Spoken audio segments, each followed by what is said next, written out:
छलकी छलकी तो उल्टी रीत, इनमें सीधा दौड़ के कोई ना निकसा जीत, कोई ना निकसा जीत।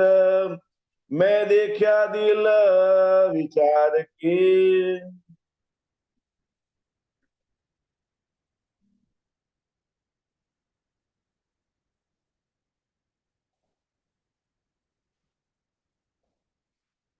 फरमाए श्री सुंदर जी।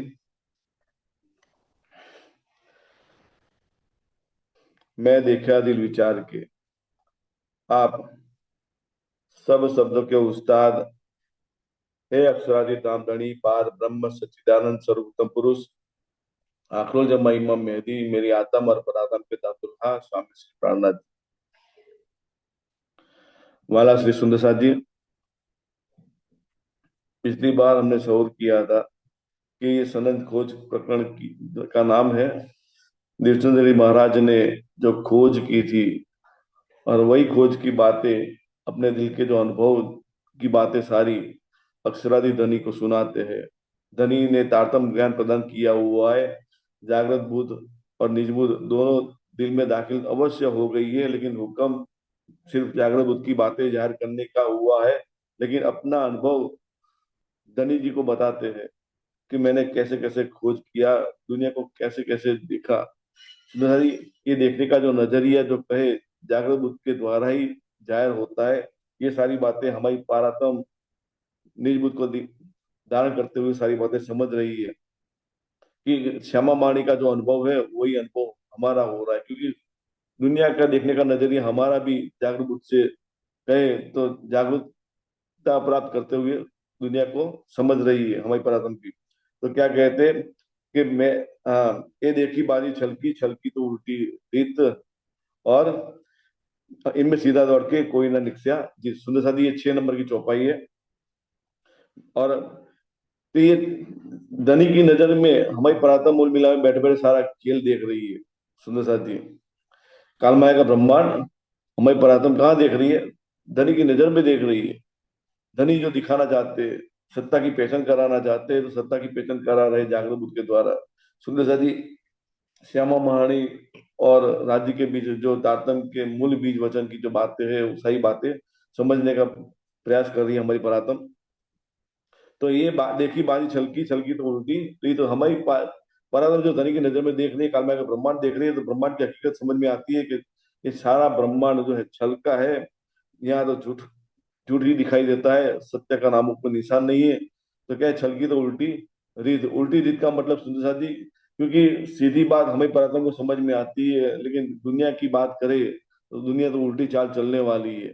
उल्टी चाल चलने का मतलब कि परमात्मा की तरफ बातें तो करती है, लेकिन परमात्मा की तरफ जाने की बात करे तो कोई जा सकता नहीं है, क्योंकि सबकी दौड़ सुपन बुद्ध को लेकर है, और सुपन बुद्ध की दौड़ परमात्मा के चरणों से विरुद्ध जाने की बात होती है। सुंदर जी, इसलिए क्या कहते हैं, छल की तो उल्टी रीत, इनमें सीधा दौड़ के कोई ना निकसिया जीत।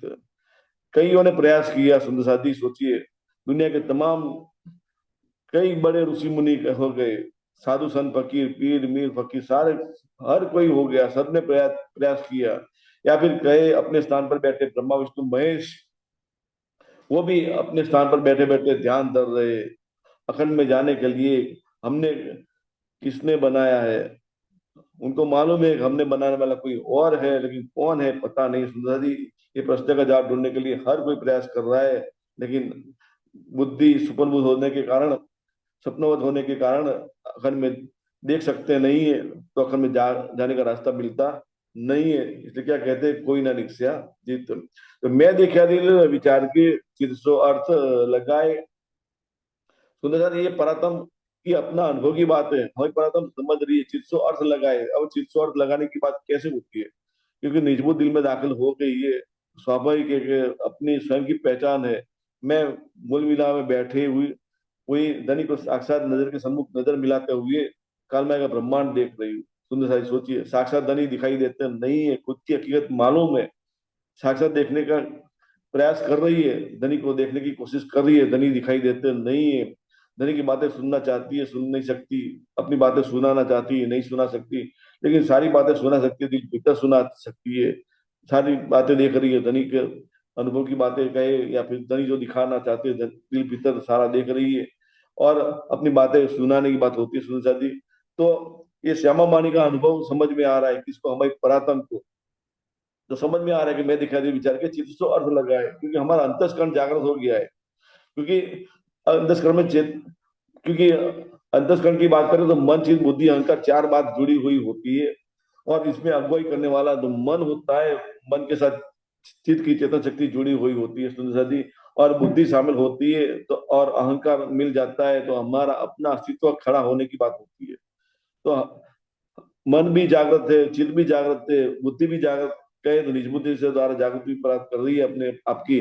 और अहंकार की बात करें, मतलब कि अपना परात्म का अपना अस्तित्व की बात करें, सुंदर जी, ये अहंकार की बात, मैं खुद वाली बात नहीं है, अपने अस्तित्व की बात है। कि हम कहाँ बैठे, ये भान होता है, सभानता होती है हमारे दिल भीतर, कि हमारा अस्तित्व खड़ा होता है। इस तीन बातों को लेकर मन, चित्त और बुद्धि जब जागृत हो जाते हैं तो हम हमारा अस्तित्व भी, हम कहाँ बैठे, किसके साथ बातें कर रहे, किसकी बातें सुन रहे, सारी बातें हमें पता चलता है।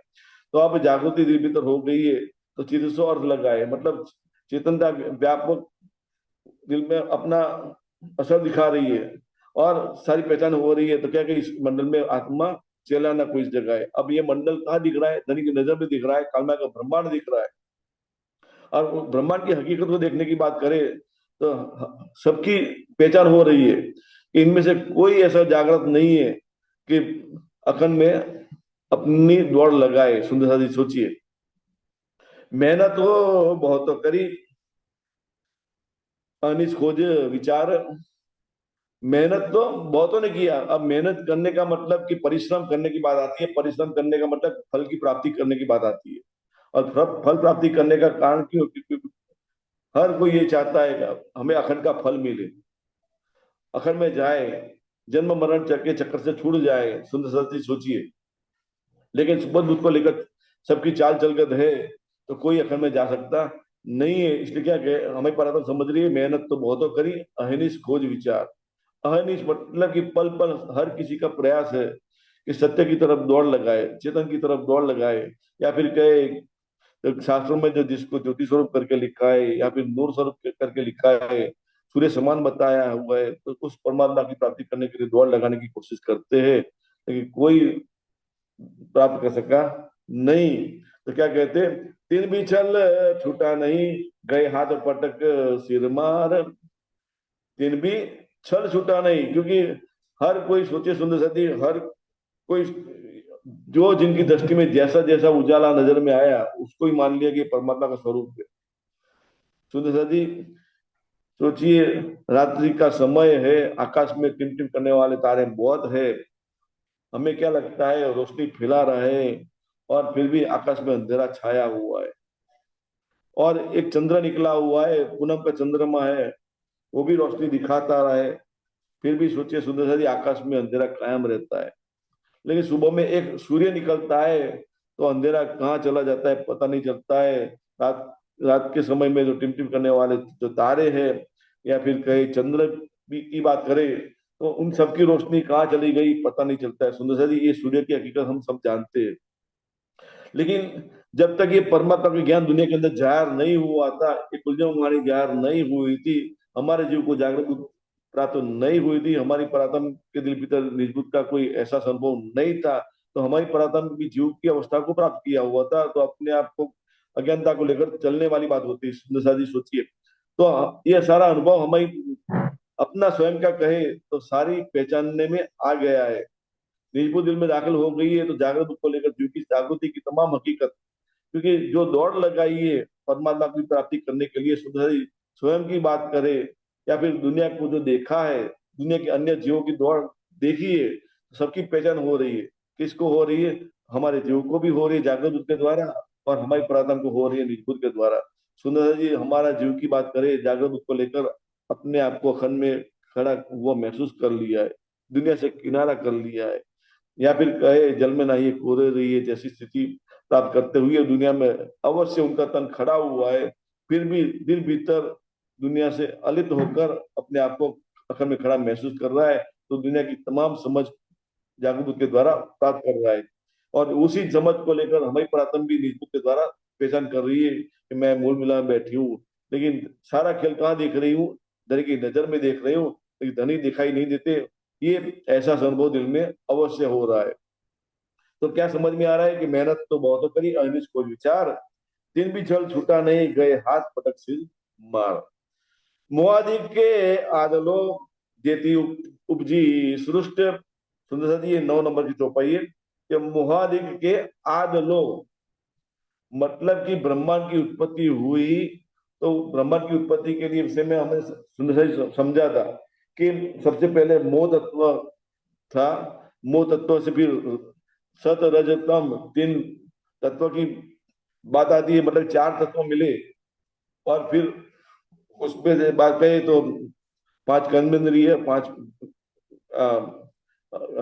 ज्ञानेन्द्रिय, फिर 5 तत्व, और 5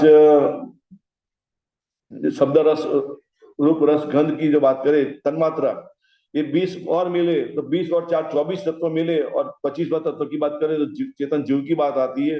तो 25 तत्वों को मिलकर गए सारे संसार की रचना हुई है। सुंदर शास्त्र में इसी तरह बताया हुआ है। लेकिन जीव चेतन तत्व है, उसकी उत्पत्ति आदिनारायण महाविष्णु से है। लेकिन आदिनारायण महाविष्णु की बात करें तो वो तो अक्षर ब्रह्म का मन का स्वरूप है। कहने का मतलब ये सुनी साथी कि आदिनारायण का मूल की बात करें तो हमारी कुलदेव वाणी में बताया है कि त्रिगुण सोतो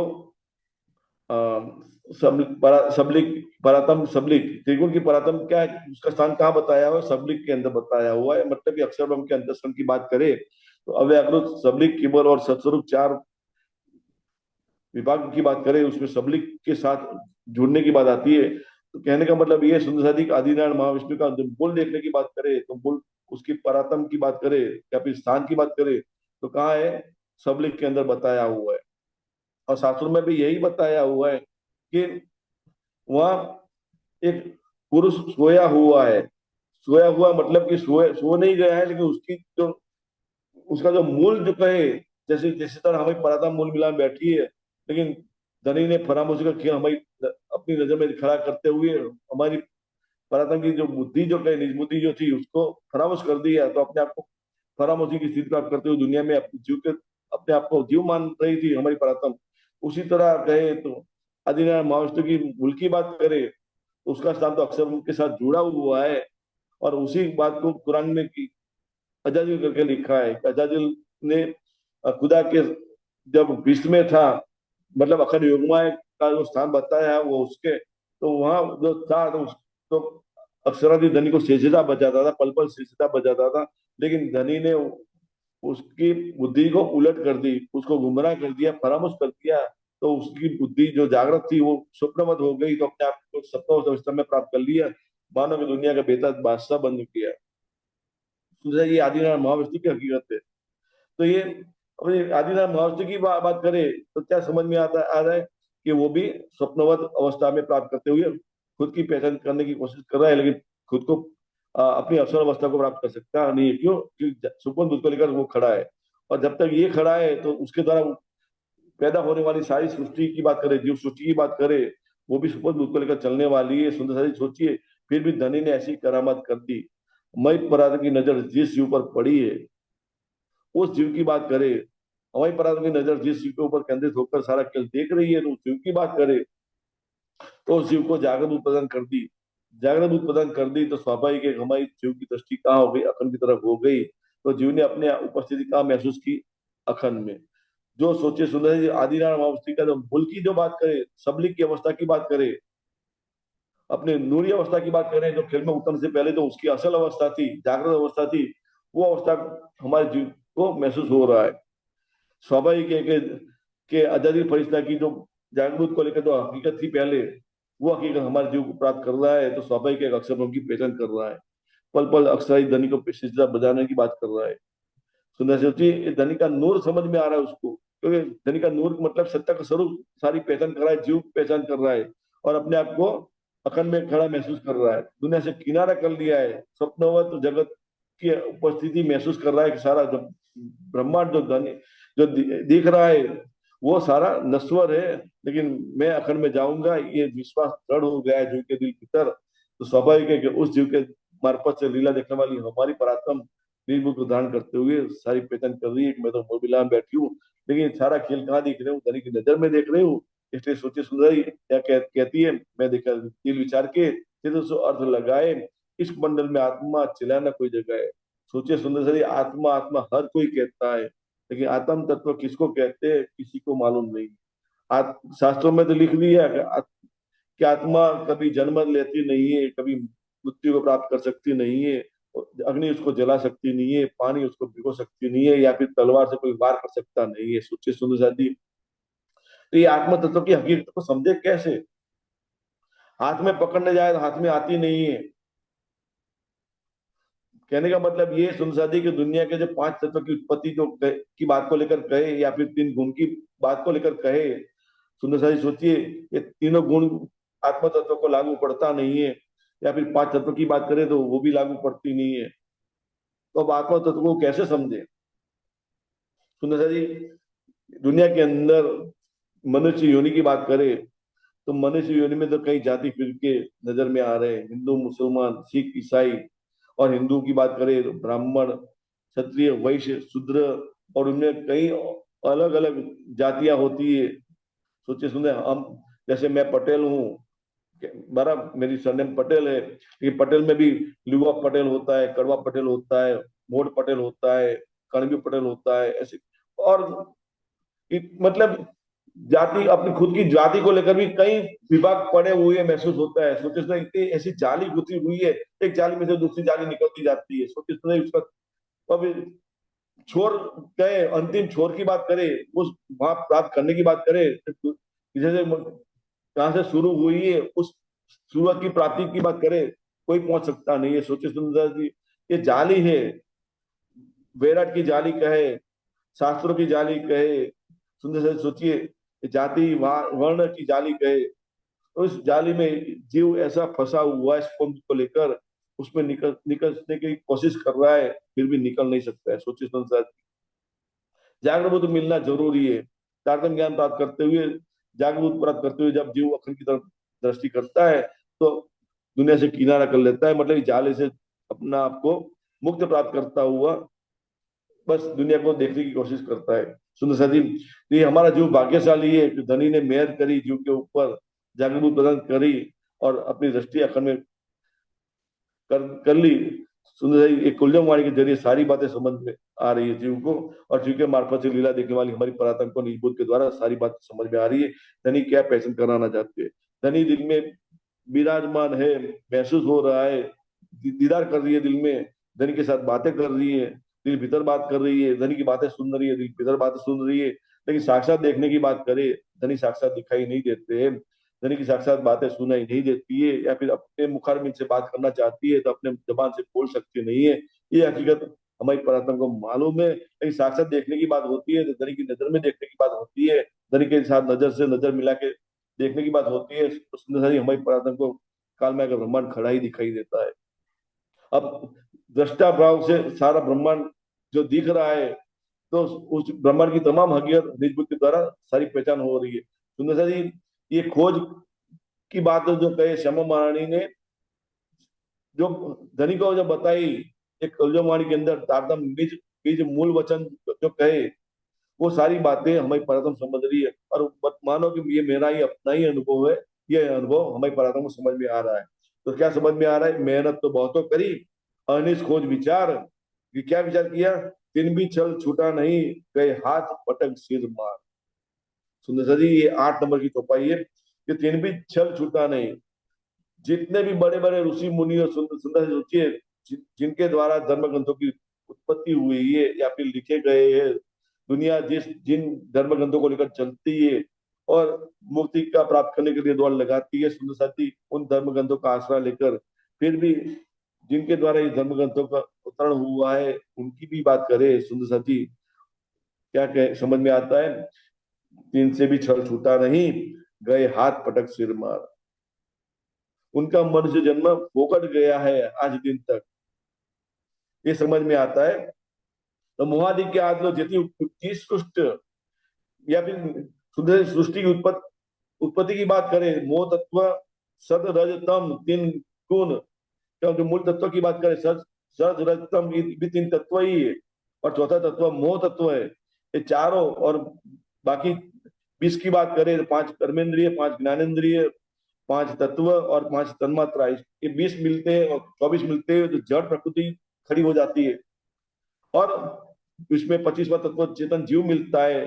सोचे सुंदर साई, ये सारा संसार जो स्वप्न जो दिखाई देता है, चलता फिरता दिखाई देता है, लेकिन जीव कौन, जीव का नाम क्या है? आदिनारायण महाविष्णु है। और वही विष्णु अपने आप को अकेला महसूस करता है।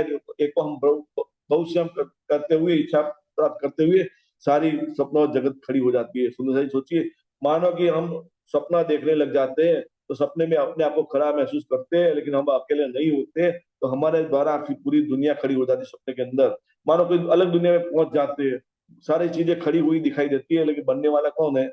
हम स्वयं होते हैं। हमारा मन का ही सारा विस्तार होता है और उसमें ही हमारी चेतन शक्ति का ही पसारा हुआ होता है। तो सोचिए सुंदर साई, ये कालमाय की हकीकत भी यही है कि अक्सर आदिनारायण महाविष्णु जो कहे, उसकी उत्पत्ति हुई। एक को हम बहुत करते हुए, सुंदर से ये कहने का तरीका है, समझाने का तरीका है, कालमाय का ब्रह्मांड की हकीकत समझाने का प्रयास है सुंदर साथी। बाकी हकीकत में तो बन ही जाता है। जैसे हम आंख बंद करते हैं, सो जाते हैं बेड पर, तो सपना अवस्था को प्राप्त कर लेते हैं, तो हम अलग दुनिया देखने लग जाते हैं। हम अपनी उपस्थिति कहाँ प्राप्त करते हैं? जो दुनिया हमारी नजर में दिखाई देती है, उसमें हम अब अपनी उपस्थिति मानते हैं। हम असल जो जहाँ सोए हुए हैं, वो जगह का भान या फिर कहे सभानता कोई होती नहीं है। इसी तरह कहे सुंदर साथी, तो ये अक्षर ब्रह्म की बात करें तो अक्षर ब्रह्म का मन का स्वरूप आदिनारायण महाविष्णु है। अक्षर ब्रह्म भी फरामोशी में है। स्वाभाविक है कि अपने आप को क्या मान रहे हैं? मैं आदिनारायण महाविष्णु हूँ। और एक को हम बहुश्याम करते हुए सुंदर से ब्रह्मा विष्णु महेश की उत्पत्ति हुई, दुनिया के तमाम जीवों की उत्पत्ति हुई। सुंदर सा जी, तो इसलिए क्या कहते हैं, मोहादि के आदलो जेती उपकी सृष्टि। तो स्वाभाविक है कि ये मोह से उत्पत्ति होने वाली सारी सृष्टि जो कहे, तो जीव आदिनारायण महाविष्णु से लेकर तमाम जीवों की बात आ गई, देव देवता की बात आ गई, ब्रह्मा विष्णु महेश की भी बात आ गई। तो क्या कहे, तीन सारों ने यो कहा जो किन्नू न देखा दृष्ट। सबकी हकीकत की बात करें सुंदर सा जी, हमने पिछली बार भी यही सवाल किया था कि दुनिया के अंदर जितने भी जीव है, कालमाय के ब्रह्मांड की उत्पत्ति को लेकर जितने भी जीव दिखाई दे रहे हैं, बड़े से बड़ा या कहे छोटे से छोटा की बात करें, सबकी हकीकत यही है कि हमारी उत्पत्ति हुई है तो हमें बनाने वाला कोई और है। लेकिन जो कोई और है वो कौन है, किसी को मालूम नहीं है। सुन रहे हैं? हमारे जीव की उत्पत्ति आदिनारायण महाविष्णु से है, तो स्वाभाविक है कि आदिनारायण महाविष्णु की हमें पहचान है, क्योंकि दुनिया की हकीकत है, क्योंकि दुनिया के अंदर ही आदिनारायण महाविष्णु बैठा है, इसलिए दुनिया के अंदर की बात मालूम है। लेकिन आदिनारायण महाविष्णु की बात करें स्वयं की, तो वो समझ रहा है कि मुझे बनाने वाला कोई दूसरा है, लेकिन कौन है वो भी आज खोज रहा है, ढूंढ रहा है, फिर भी उसको मालूम नहीं है कि कौन है।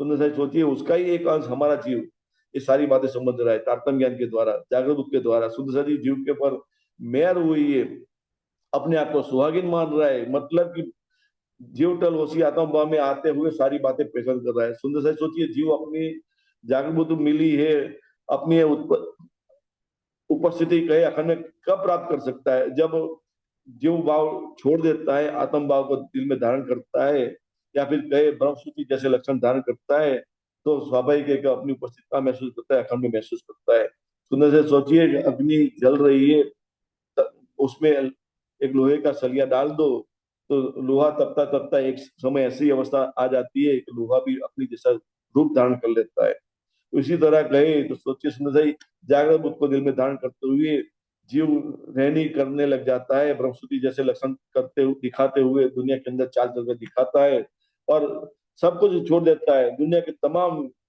मोह तत्वों का अधीन जितनी भी बातें लिखी हुई है शास्त्रों के अंदर, सारी बातें छोड़ देता है, ब्रह्मा विष्णु महेश को छोड़ देता है, आदिनारायण महाविष्णु को छोड़ देता है, और अपनी पहचान करने की बात करें, धनी अक्षराधि धनी की पहचान हो गई है।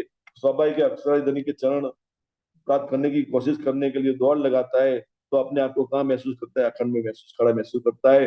स्वाभाविक है, अब दुनिया की पहचान हो रही है, जीव को भी हो रही है जागृत बुद्ध के द्वारा, और जीव के मार्फत से लीला देखने वाली हमारी परात्म को भी निर्बुद्ध के द्वारा सारी पहचान हो रही है।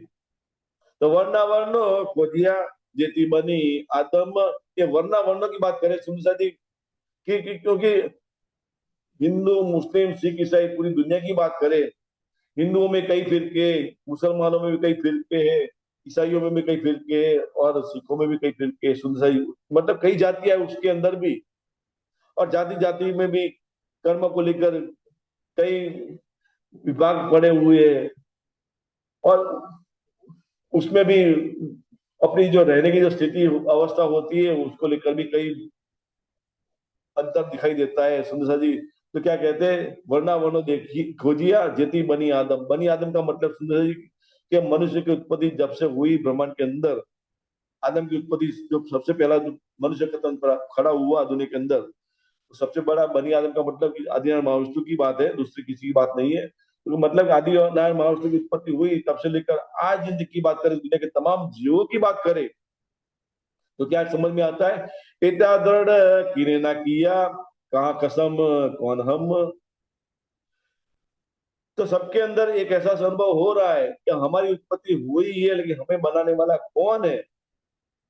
सुंदर से हमारे जीव की बात, ये जागृत बुद्ध का तारतम्य ज्ञान मिला नहीं था, सुंदर साहब सोचिए, तो हमारे जीव को भी यही अनुभव हो रहा था कि जन्म लेने से पहले मैं मेरी कौन सी योनि में था, या फिर जन्म लिया है तो मरना तो अवश्य पड़ेगा, मन मरने के बाद मेरी गति कौन से लोक में होगी, या फिर कौन सी योनि में होगी, या फिर अखंड में जाऊंगा या मुक्ति प्राप्त करूंगा, कोई प्रश्न का जवाब मिलता नहीं था।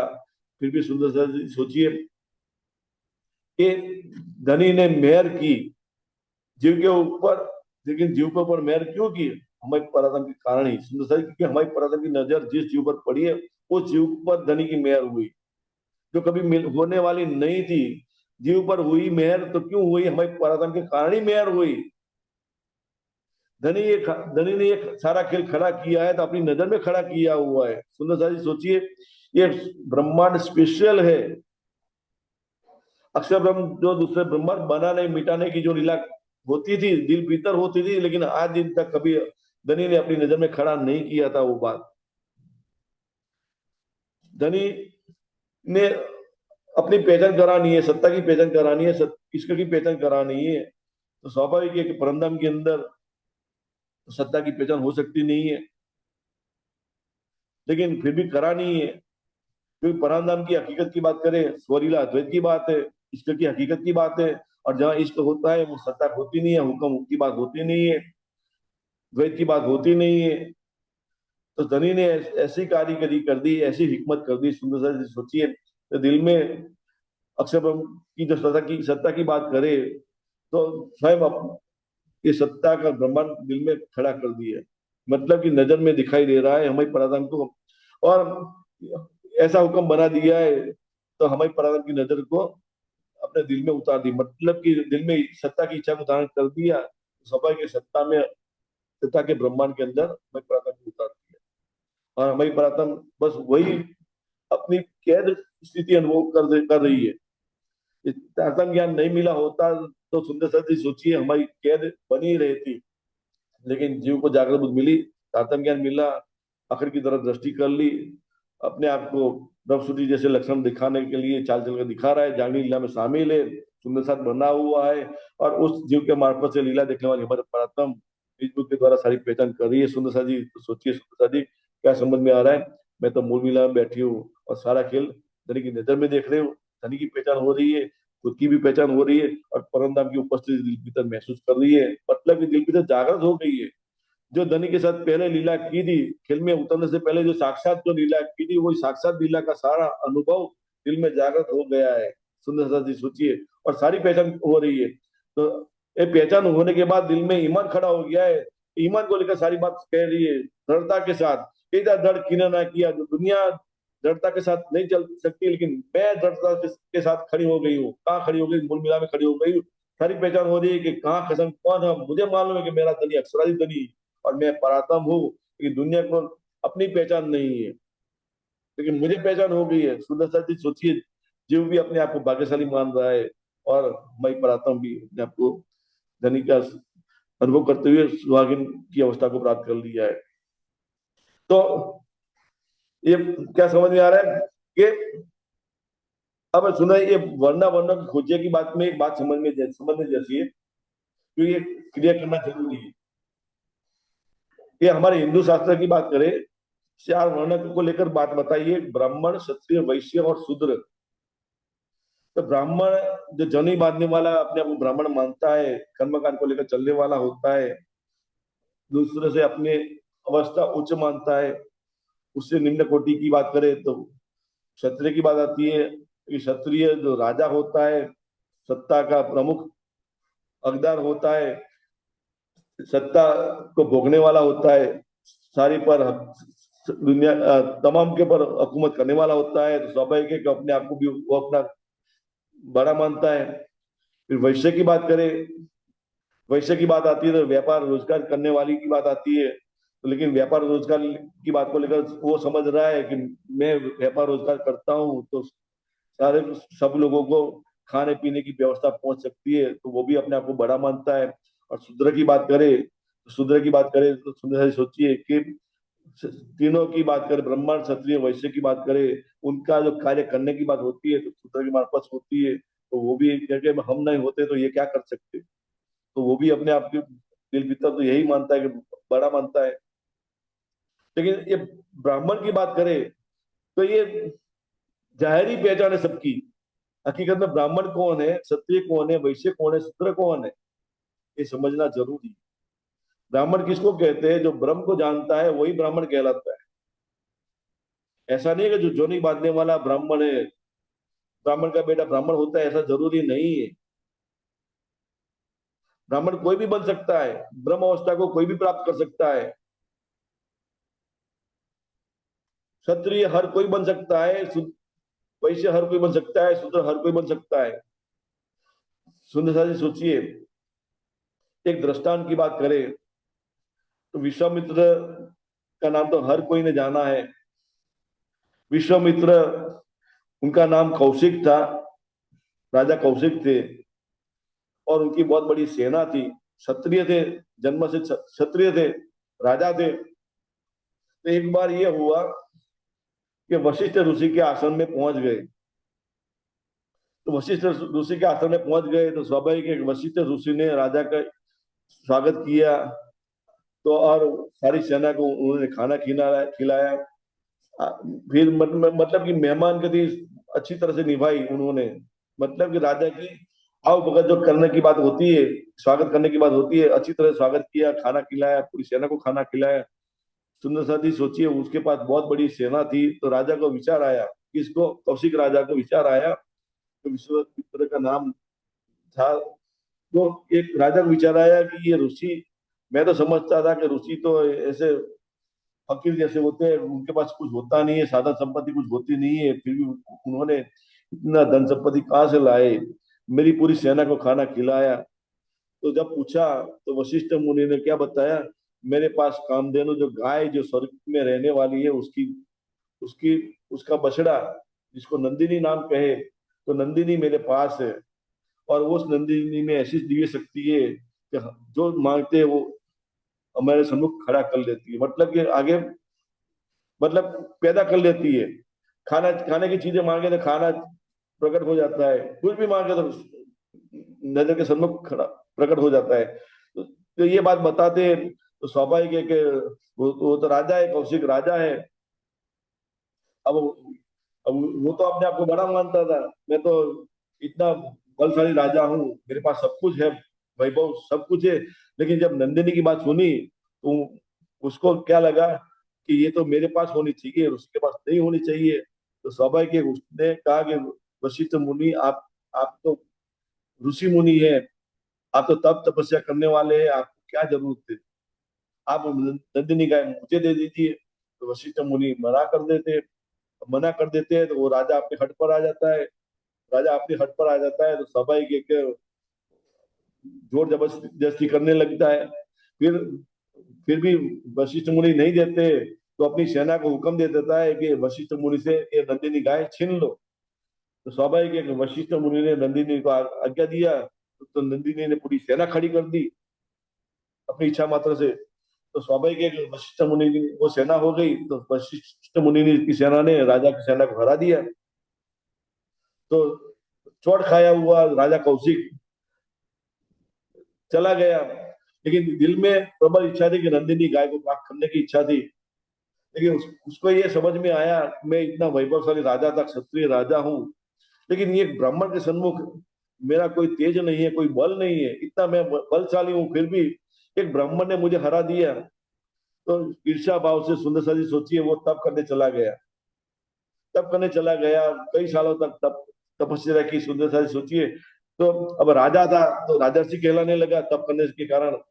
फिर फिर कई सिद्धियां प्राप्त की तप करने के बाद, लेकिन फिर भी लड़ने के लिए आया तो फिर भी वो हार कर वापिस चला गया।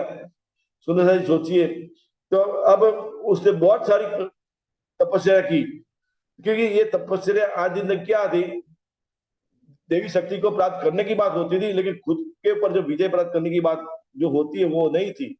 मतलब कि खुद के अंदर जो मोह है, अहंकार है, उसके ऊपर विजय प्राप्त करने की बात जो नहीं थी, तो स्वाभाविक है कि सिर्फ राजर्षि कहलाया। लेकिन जब उसने अपने आप स्वयं के मोह पर विजय प्राप्त कर लिया, क्रोध के ऊपर विजय प्राप्त कर लिया, सारे गुण अवगुण की बात करे खुद की, उसके ऊपर विजय प्राप्त कर ली, तो स्वाभाविक एक ब्रह्म तत्व को प्राप्त कर लिया। तो स्वाभाविक एक वशिष्ठ मुनि ने उनको ब्रह्मर्षि करके बुलाया। मतलब कि विश्वामित्र की बात करें, राजा राजा है, क्षत्रिय है, उसने तपस्या की, तो तपस्या करने के कारण राजर्षि कहलाया। फिर अपने आप के ऊपर गुण अवगुण पर विजय प्राप्त कर ली तो ब्रह्मर्षि कहलाया, ब्राह्मण कहलाया। कहने का मतलब ये सुंदर साथी कि तीन गुण की बात जो बात करे, सतगुण रजोगुण तमोगुण, उसकी भी बात करें। कहने का मतलब ये सुंदर साथी कि ब्राह्मण किसको कहते हैं, जो ब्रह्म के ऊपर विजय प्राप्त करता है उसको ब्राह्मण कहलाता है, वही ब्राह्मण कहलाने का अधिकारी होता है। ऐसी बात नहीं जन्म ही बांधने वाला है ब्राह्मण कहलाता है। जब बाप जन्म है ब्राह्मण है तो उसका बेटा ही ब्राह्मण कहलाएगा। मतलब दादा परदादा ब्राह्मण थे तो उसकी बाद जो पीढ़ी दर पीढ़ी जो चलती आ रही है, उसके पीढ़ी दर पीढ़ी जन्म लेने वाले सारे ब्राह्मण कहलाएंगे, वो बात नहीं है। सुंदर ब्राह्मण के कुल में भी शूद्र पैदा हो सकता है, ब्राह्मण के कुल में क्षत्रिय पैदा हो सकता है, वैश्य पैदा हो सकता है। तो एक क्षत्रिय ये दृष्टांत जग जाए रहे कि क्षत्रिय है फिर भी ब्राह्मण कहलाया।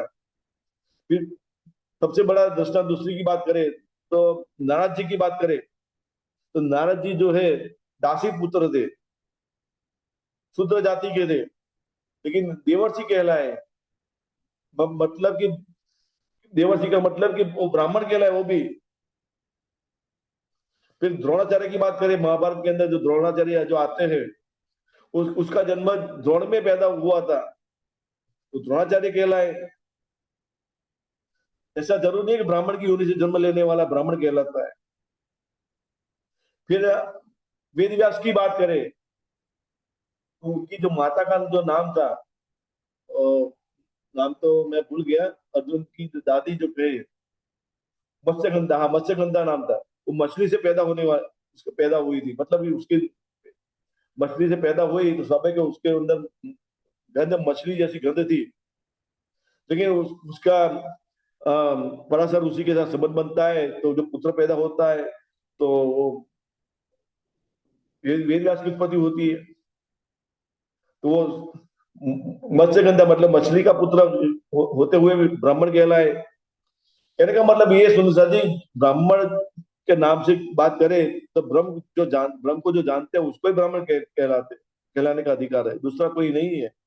हम अक्षराय धन को जानते हैं तो स्वाभाविक है हम ब्राह्मण हम होंगे। ब्रह्म को जो जानता है वही ब्राह्मण कहलाता है, दूसरा कोई नहीं कहलाता। तो हमारा जीव ब्राह्मण कहलाने का अधिकारी होता है। और तीन गुण की बात करें तो तीन गुण तो प्रकृति जन्य है, सतोगुण रजोगुण तमोगुण की बात करें तो जैसे जैसा आहार खाते हैं उसी अनुसार हमारे शरीर की प्रकृति बनती है। तमोगुण वाली प्रकृति जिस जैसी जिस पदार्थ की है वो पदार्थ हमारे शरीर ग्रहण करता है, तो स्वाभाविक हमारे शरीर के में वो तत्व बढ़ जाता है, तो हमारी जो बूढ़े के अंदर वही तत्व को धारण करते हुए वही अनुभव करती है, मतलब कि तमोगुण की अनुभूति करती है। फिर रजोगुण वाली जो जो प्रकृति वाले जो पदार्थ है वो आहार में आते हैं, खाते हैं, तो स्वाभाविक है कि गुण इंद्रिया उसी अनुसार बनते हैं, तो जीव वही अनुभव करता है। इसी तरह के सतोगुण की बात करें तो सतोगुण धारण करने वाले जो पदार्थ है वो उसको खाने में लेते हैं, तो स्वाभाविक है कि जीव वही अनुभव, गुण इंद्रिया उसी अनुसार बनेगी तो जीव वही अनुभव करेगा। ये सतोगुण रजोगुण तमोगुण की बात करें, एक आहार के साथ जुड़ी हुई बातें हैं, प्रकृति के साथ जुड़ी हुई बातें, जड़ के साथ जुड़ी हुई बातें हैं। सत रज तम ये तीन तत्व की बात है, जड़ प्रकृति के साथ जुड़ी हुई बातें, ये उसका जीव के अंतःकरण के साथ कोई लेना देना नहीं है, फिर भी उस पर असर करता है, क्योंकि जीव ने शरीर धारण किया हुआ साधन मात्र है, उस साधन को लेकर चलने की बात आती है। सुंदर सा सोचिए, तो रजोगुण तमोगुण ये रहनी में असर करता है। इसी के कारण कोई तमोगुणी हो जाता है, कोई तामस वृत्ति को लेकर चलता है, कोई राजस वृत्ति को लेकर रहता है, मतलब आलसी हो जाता है। जो सतोगुण को लेकर चलता है उसमें अंदर दया गुण ज्यादा होता है। तो कहने का मतलब ये सुनसादी, ये सतोगुण रजोगुण तमोगुण की बात करें तो वो रहनी में असर अवश्य करता है, लेकिन असल रहनी की बात करें तो ज्ञान को लेकर ही कहलाती है, क्योंकि ज्ञान अवस्था की प्राप्त करने की बात करें सुप्रसादी, उसके अनुसार अवस्था बनती है, उत्तम मध्य और कनिष्ठ अवस्था बनती है। छठे पहर की बीतक में सारी बात आती है सुप्रसादी। छठे पहर की बीतक की बात करूं, चौपाई निकालता हूँ सुंदर, छठे पहर की बीतक की बात करूं तो मैं चौपाई निकालता हूँ। इसमें बताई बात है कि 81 पक्ष की जो बात बताई है उनमें तीन तीन और तीन इस तरह 9 की बात बताई है, और नवदा भक्ति बात मिलती है, 81 पक्ष होने की बात आती है। लेकिन तीन तीन तीन क्या समझे, तीन का मतलब कि तीन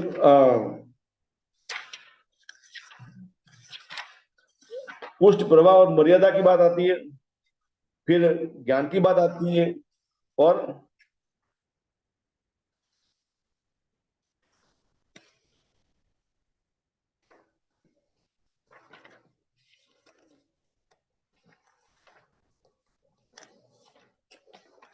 सुंदर सा जी ये छठे नंबर की चौपाई कहाँ पे है, छठे पद की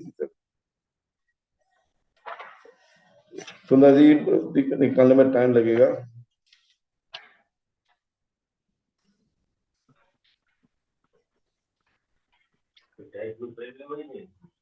कोई बात नहीं सुंदर जी, बाद में निकालते हैं, कल कल जब अगले बस बात करें शुरू करेंगे। कहने का मतलब ये सुंदर जी, इसमें लिखा हुआ है कि जब श्री इसमें जी कुछ महाराज ऐसा है तीन गुण का, करते थे मान कि मर्जा ने प्रवाह ने तीन गुण से वो तीन गुण का है।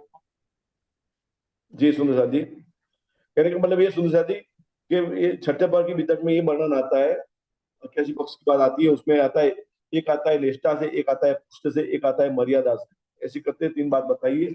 पुष्ट प्रभाव मर्यादा की बात है, फिर तीन प्रकार का चलना होता है, बराबर। तो ज्ञान को लेकर चलने की बात आती है, और बात तीन अवस्था की बात आती है ज्ञान को लेकर, उत्तम मध्य और कनिष्ठ की बात आती है।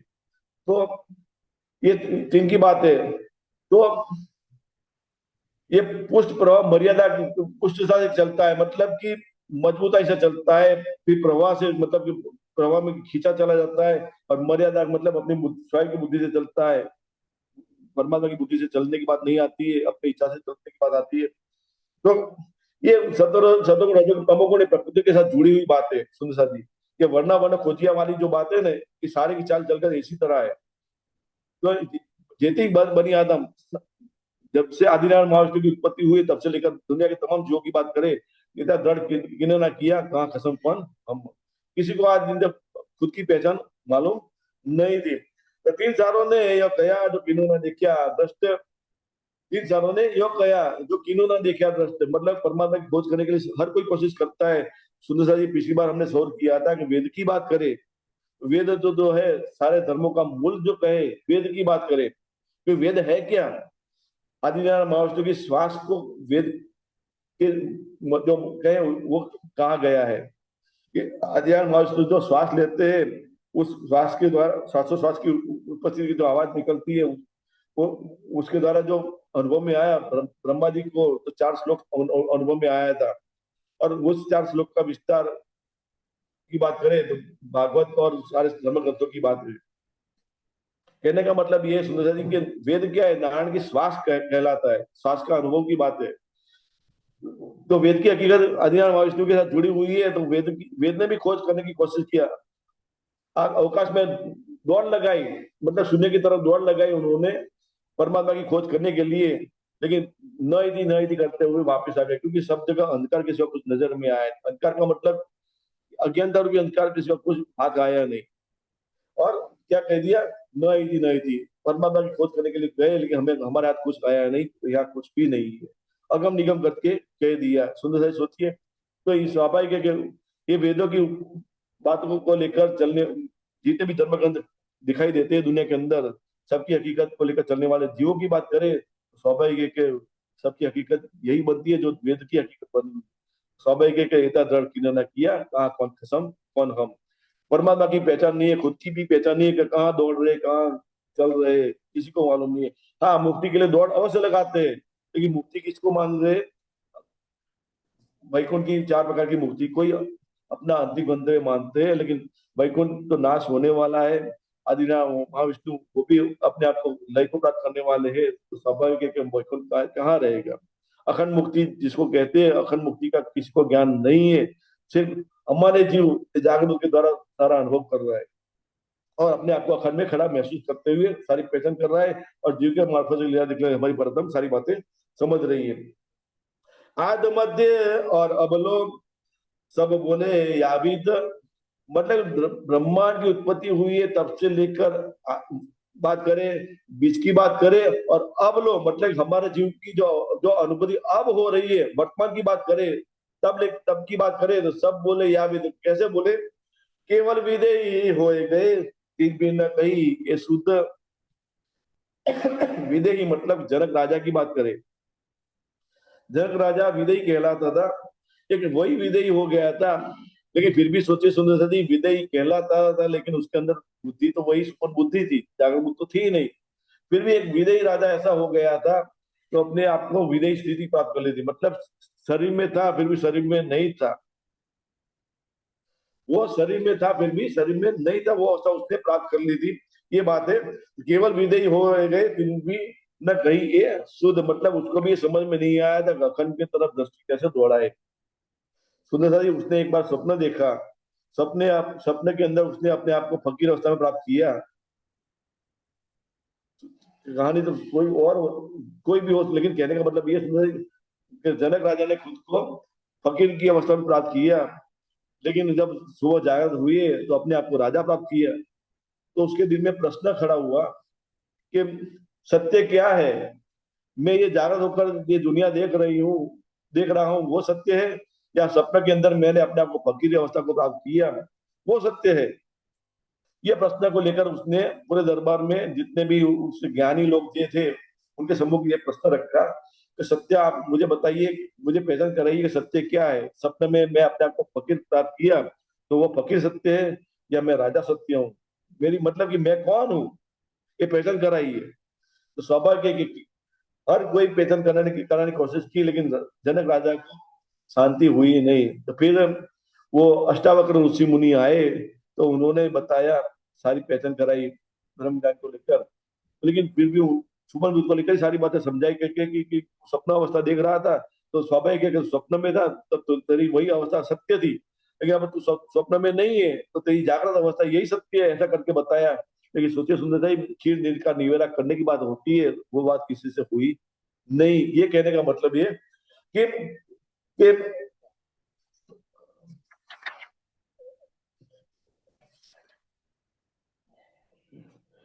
कि आद मध्य और अबलो सब बोले या विद, कि वो विदयी हो गए किनकी न कही के सुध। मतलब ये जनक राजा की स्थिति का अनुभव भी हमारी परम समझ रही है, जीव भी समझ रहा है। सच्ची सुंदरता जी जनक राजा जो अनुभव कर रहा था वो जीव हमारे भी समझ रहा है, तो जीव जाकर बुद्ध द्वारा समझ रहा है।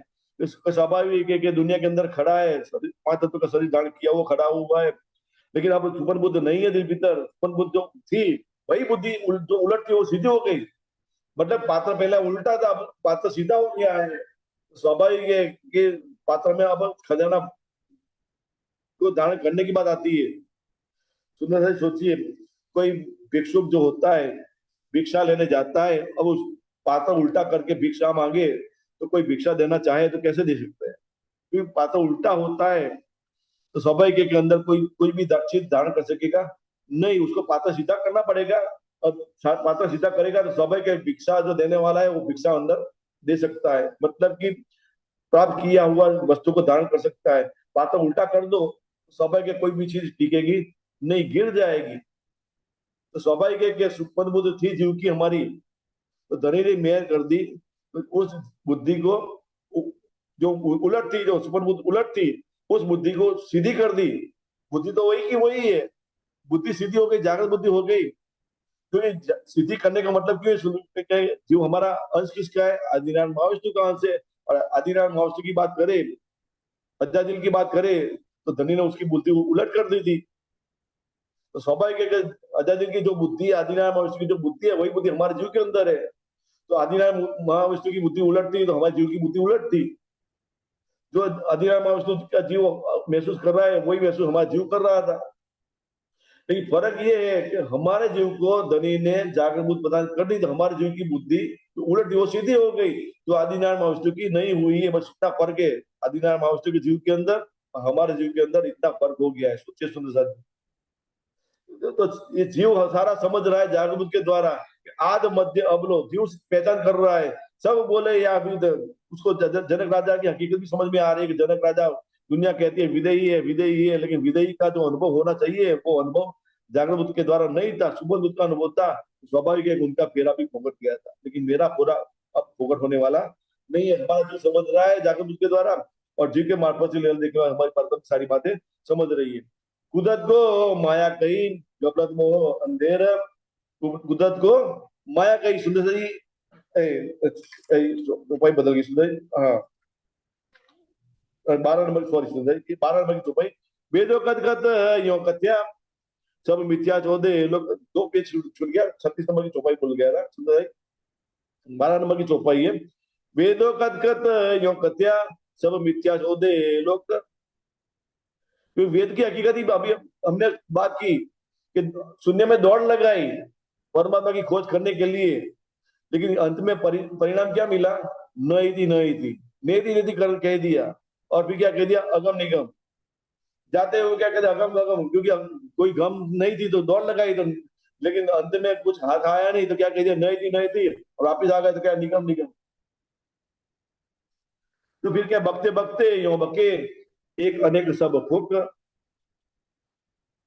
तो स्वाभाविक एक सुंदर सा ही सोचिए कि धर्म ग्रंथों को लेकर चलने वाले जितने भी जीव है, बड़े से बड़ा क्यों कोई क्यों ना हो, या फिर छोटे से छोटा क्यों ना हो, सब जीवों की हकीकत की बात करें धर्म ग्रंथ को लेकर तो सब सबकी हकीकत क्या समझ में आती है? बकते बकते, मतलब सारे बकने वाले हैं, बोलने वाले हैं, लेकिन अनुभव दिल भीतर कुछ भी है नहीं। बातें आत्मा की करते हैं लेकिन आत्मा का अनुभव किसी के अंदर है नहीं। सुंदर साथ ही सोचिए, आत्मा की पहचान किसको होती है? हमारे किरण धर्म में पहला प्रकरण है, पहले आप पहचानो साधो, पहले आप पहचानो, बिना आप चीने पार ब्रह्म को कौन कहे मैं जानो। कहने का मतलब ये सुंदर साथ जी कि हम आत्मा आत्मा करें, लेकिन खुद की पहचान नहीं है। सुबह दूध को लेकर चलेंगे तो कभी पहचान होने वाली नहीं है। लेकिन जब जागृत बुद्धि दिल में दाखिल हो जाती है तो स्वयं की पहचान हो जाती है। लेकिन जागृत बुद्धि दाखिल करने वाला कौन होता है? साक्षात धाम के धनी ही होते हैं, दूसरा कोई होता नहीं है। सुंदर सा जी सोचिए, अब अपना लाख प्रयत्न कर रहे हैं अपने हिसाब से जागृत बुद्धि को प्राप्त करने के लिए, कितने भी प्रयत्न करें, कितनी भी कठिनाई को धारण करे, कितना तप करे, कुछ भी करे, फिर भी जागृत बुद्धि ऐसे मिलने वाली नहीं है। कईयों ने प्रयत्न किया आज दिन तक, किसी को ये बुद्ध जागृत बुद्धि प्राप्त नहीं हुई है। सोचिए सुंदर सा जी, फिर भी धनी ने मेहर ऐसी कर दी कि बिना कुछ कष्ट किए हुए फिर भी हमारे जीव को ये जागृत बुद्धि मिली। सोचिए। जागृत बुद्धि मिली, स्वाभाविक है कि उसकी बुद्धि जो सुपर बुद्धि थी, उलट चलने वाली थी, परमात्मा की तरफ से उलट चलने वाली थी, परमात्मा तरफ ही हो गई, सुलट हो गई। तो स्वाभाविक है कि जो दौड़ वेदों ने लगाई थी ढूंढने के लिए, वेदों ने जो प्राप्ति नहीं की, वो प्राप्ति हमारा जीव कर रहा है, अखंड की तरफ दौड़ लगा रहे हैं, अखंड में अपने आप को खड़ा महसूस कर रहा है। दुनिया में रहते हुए भी भले बेकैद है, कैद की अवस्था महसूस कर रहा है, फिर भी बेकैद है। कैद का मतलब कि आदिनारायण महाविष्णु की कैद दिखाई देती है, फिर भी बेकैद हो गया है, जागृत बुद्धि मिल गई है। और वही बुद्धि आदिनारायण महाविष्णु की नहीं है, तो आदिनारायण महाविष्णु खुद खुद को कैदी महसूस कर रहा है, लेकिन हमारा जीव बेकैदी की स्थिति प्राप्त कर रहा है। और वही स्थिति प्राप्त करते हुए कहे तो हम जीव को, हमारे जीव के द्वारा धीरे देखने वाले हमारी परात्मा भी बेकैद की अवस्था प्राप्त करते हुए क्या क्या समझ में आ रहा है उसको, हमारी परात्मा को, कि मैं तो बस बेशक हो गई हूँ। बेशक हो गई मतलब कि कुल मिलाकर जागृत हो गई कि मैं तो परातम हूँ, अपना अनुभव समझ में आ रहा है, दिल भीतर अनुभव हो रहा है, धनी का दीदार करी, दिल भीतर अनुभव कर रही है, धनी की बातें सुन रही है, दिल भीतर सुन रही है, अपनी बातें सुनाती है, अपना अनुभव सुना दिल भीतर सुनाती है। और फिर भी देखने की नजर बात आती है, साक्षात नजर से देख रही है, धनी की नजर के साथ देख रही है, लेकिन धनी की नजर में काल में ब्रह्मांड खड़ा हुआ दिखाई दे रहा है। स्वाभाविक है कि अब देखने का नजरिया बदल गया है, निज बुद्ध के द्वारा हो गया है, सारी पहचान हो रही है, दुनिया की पहचान हो रही है सुंदर साथी। तो क्या समझ में आ रहा है कि वेदों कथ कथ यो कथया सब मिथ्या छोटे लोग, एको ब्रह्म द्वितीय नास्ति। अब हमारी परात्मा को समझ में आ रहा है कि एक परमात्मा के सिवा दूसरा कुछ अस्तित्व में नहीं है, एक अक्षराधीन धनी के सिवा दूसरा कुछ मेरे काम का नहीं है। ये सारी बातें अब हमारी परात्मा को समझ में आ रहा है। बकते बकते योम के एक अनेक सब हुक। तो सुंदरा जी, जो आत्म तत्व की बात हर कोई धर्म ग्रंथ में करता है, लेकिन आत्मा की पहचान कौन करेगा बिना आप चीने पार ब्रह्म को, मतलब कि परमात्मा की पहचान किए बगैर स्वयं की पहचान कैसे हो सकती है। कहने का मतलब ये है कि बिना आप चिन्हे पार ब्रह्म को कौन कहे मैं जानो। श्यामा महारानी ने तो दौड़ लगाई थी, देवचंद्र जी महाराज ने 40 साल तक दौड़ लगाई, फिर भी खुद स्वयं की पहचान नहीं कर सके कि मैं श्यामा महारानी हूँ, या फिर मैं सुंदर बाई आतंक के मार्फत से सारा खेल देख रही हूँ, पहचान भी नहीं थी। तो धनी ने पहचान कराई साहब भाई, जाकर दिल में जीव के अंदर दाखिल कर दी, देवापी के जीव के अंदर दाखिल जाकर दाखिल कर दी। तो स्वाभाविक है अब जीव ने अक्षर की तरफ दृष्टि कर दी तुरंत। तो उस जीव के मार्फत से देखना सुंदर बाई की पराक्रम की बात करें तो वो भी अपने आप को अखंड योगमाया में खड़ी महसूस कर दी, लेकिन श्यामा वाणी को तो निजबुद्ध मिल गई, तो स्वाभाविक है कि स्वयं की पहचान हो गई, मैं तो श्यामा महारानी वैसा करते हुए। लेकिन सुंदर से सोचिए, सुंदर बाई के लिए तो जागृत का पर्दा बना रहा, मतलब निजबुद्ध नहीं थी उसके अंदर, इसलिए क्या गया सुंदर बाई ये देखा दिल के दिलों माए, ब्रज रास और दानकी पर जागने की सुध नाए सुंदर सादी। तो ये कहने का मतलब ये सुंदर सादी कि जब तक निजबुद्ध दिल में दाखिल नहीं हो जाती तो हमारी परात्मा की अपनी पहचान नहीं होती है, परात्मा। और जीव को जागृत बुद्ध नहीं मिलती है तो जीव को भी अपनी पहचान नहीं होती है। जीव को जागृत बुद्ध मिल जाती है तो जीव अखंड में अपने आप को खड़ा महसूस करता है, तो जीव के मार्फत से लीला देखने वाली हमारी परात्मा अखंड में खड़ा महसूस अवश्य करती है, लेकिन उपस्थिति कहाँ महसूस करती है, अखंड योग माया में ही महसूस करती है। लेकिन परम धाम के अंदर अपने आप को खड़ा महसूस करती नहीं है, आप तो नहीं कर सकती है। परम धाम दिखाई देता नहीं है। सुंदरता जी सोचिए, परम धाम को देखने के लिए निजबुद्ध चाहिए। निजबुद्ध किसको चाहिए, हमारे पराधम को। हमारे पराधम को जब निजबुद्ध दे देते हैं, प्रदान कर देते हैं, मतलब कि जैसे जीव को जागरूक प्रदान की, तो उसी तरह हमारी पराधम को निजबुद्ध प्रदान कर देते हैं। तो स्वाभाविक है हमारी पराधम दिल की तरह जागृत होकर परम धाम का सारा अनुभव करती है, धनी का दीदार करती है, धनी के साथ बातें करती है, धनी की बातें सुनती है सुंदर जी, तब जाकर सारा अनुभव हमारी पराधम को होता है। तो ये दुनिया का अनुभव हो रहा है, बकते बकते यो बके एक अनेक सब फूक। क्योंकि सारे धर्म ग्रंथों की वाणी जो कहे सारी की सारी फोक नजर आती है, मतलब बेकार, या फिर कहे तो कोई काम की समझ में आती नहीं है। तो काम का क्या है, हमारे लिए काम की चीज क्या है, ये कुंजम वाणी के सिवा दूसरा कोई हमारे काम की चीज नहीं। सुनने सही सोचिए, इसलिए एक कुंजम वाणी के अंदर कहे तो भागवत को पढ़ना हो तो भागवत, क्योंकि एक प्रकरण है प्रकाश हिंदुस्तानी में और प्रकाश गुजराती में भी 33 नंबर का प्रकरण है, वो सारा मिलाकर देख लीजिए, उसमें लिखा है भागवत का सार करके लिखा है। क्योंकि क्या लिखा है, ये हिंदू धर्म की बात करें हिंदू धर्म के अंदर के जितने भी धर्म ग्रंथ है उसका सार क्या बताया है, भागवत को बताया हुआ है। और भागवत का सार की बात करें तो 35 अध्याय की बात है, क्योंकि 35 अध्याय में बात क्या है, ब्रजलीला की बातें लिखी हुई है और थोड़ी रासलीला की बात लिखी है। लेकिन रासलीला की कोई बात तो नहीं लिखी, लेकिन ब्रज में से गोपियां तन छोड़कर रास में जा रही है, रास खेलने के लिए जा रही है, बस वही वर्णन हुआ है 35 अध्याय के अंदर। लेकिन ये 35 अध्याय की बात करें, 35 अध्याय का सार क्या है, 5 अध्याय की बात बताया हुआ है। 5 अध्याय में यही बात बताई कि गोपियां अपना तन छोड़कर रासलीला में जा रही है, बस वही वर्णन है, दूसरा कोई वर्णन नहीं है। लेकिन बाकी 30 अध्याय की बात करें तो उसमें ब्रजलीला का सारा वर्णन बताया हुआ है। तो सोचिए सुंदर जी, तो 35 अध्याय का सार की बात करें, 5 अध्याय की बात आती है। 5 अध्याय में क्या लिखा हुआ है, गोपियां अपना तन छोड़कर रास पे जा रही है, कहने का मतलब ये 5 अध्याय का सार क्या हुआ, रास लिखा हुआ है। ये रास कौन सा रास, वो तो भागवत में है ही नहीं। तो वो सार ढूंढने की बात करें, कैसे कहाँ ढूंढे, तो क्या बताया, क्या लिखा है, इसमें स्पष्ट लिखा हुआ है कि इंद्रावती के मुखारविंद से जो राष्ट्रपिता प्रकट हुई है वही सार है। और वही सार हमारी कुलजम वाणी के अंदर पहली किताब है, रास किताब। और उस रास किताब में अखंड योग माया का तमाम वर्णन किया हुआ है। और उस रास का सार क्या लिखा हुआ है, तारतम, या फिर क्या लिखा हुआ है, जागनी विचार। जागनी का विचार का मतलब, सुंदर साथी सोचिए कि प्रकाश हिंदुस्तानी की बात करें, कलश हिंदुस्तानी की बात करें, तो उसके अंदर रजदास लीला का सारा खुलासा किया हुआ है सबके अंदर। प्रकाश हिंदुस्तानी के अंदर जीव की जागृति को लेकर तमाम बातें लिखी हुई है।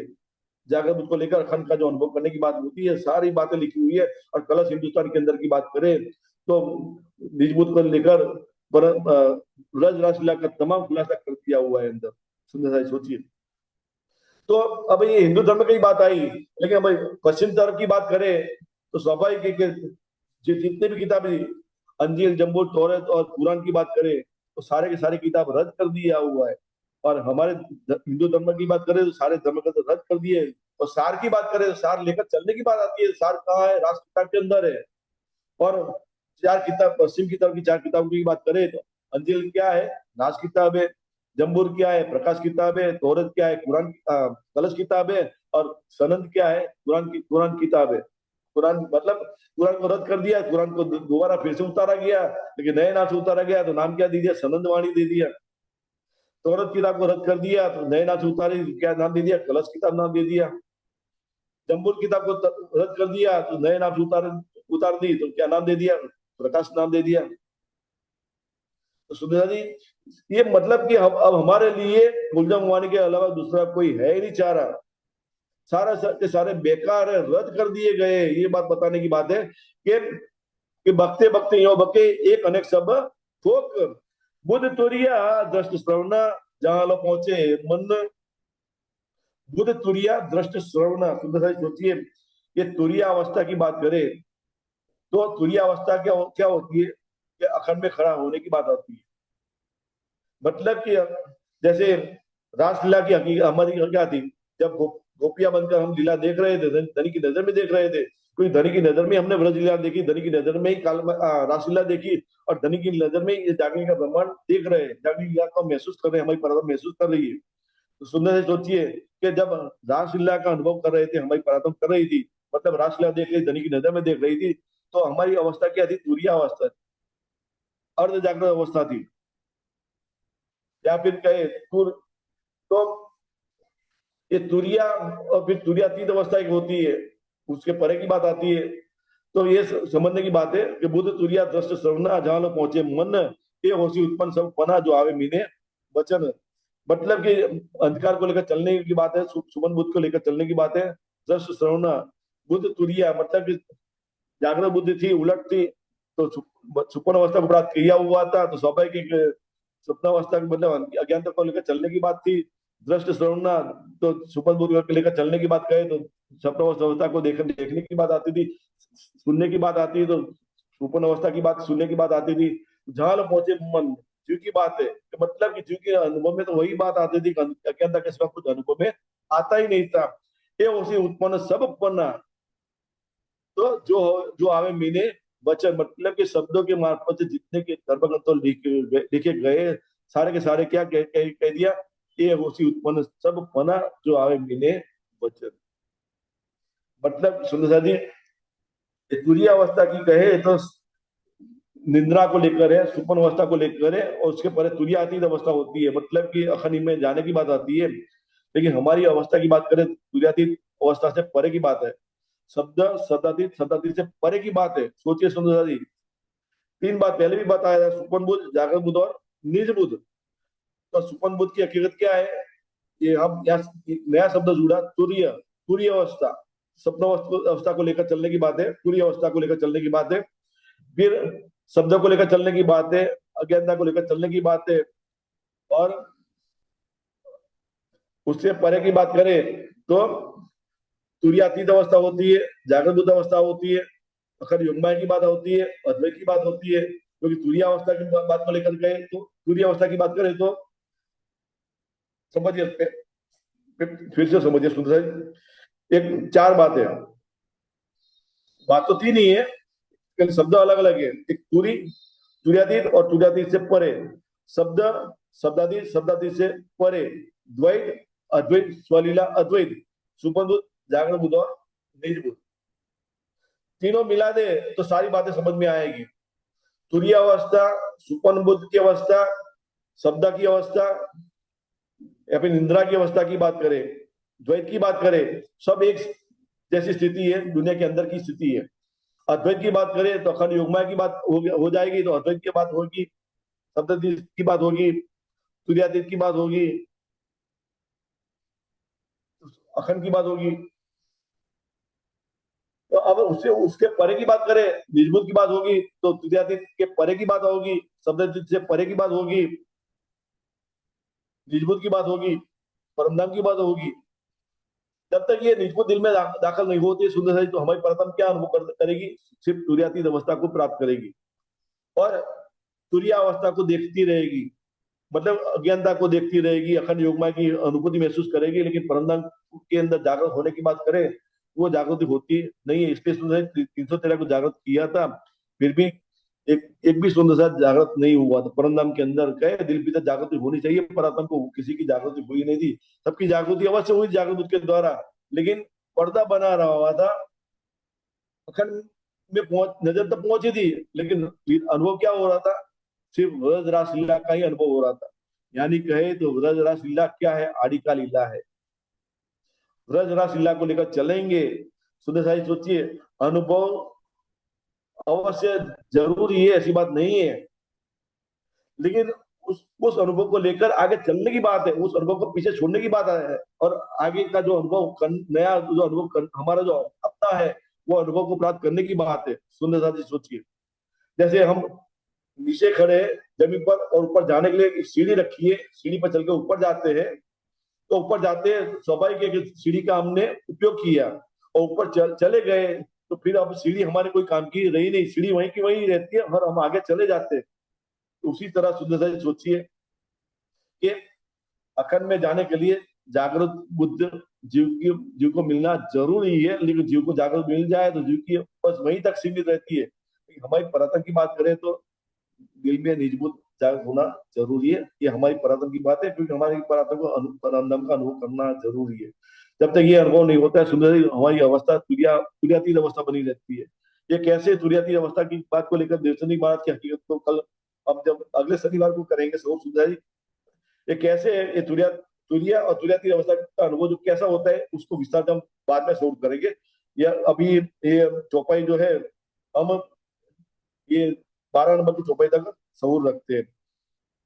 एक अनेक सब फोक, एक अनेक सब फोक, वेदो कद कत यो कथ्या, वेदो कद कत यो कथ्या, सब मिथ्या चौदे लोक, सब मिथ्या चौदे लोक, बकते बकते यो बके, बकते बकते यो बके, एक अनेक सब फोक, एक अनेक सब फोक, एक अनेक सब फोक।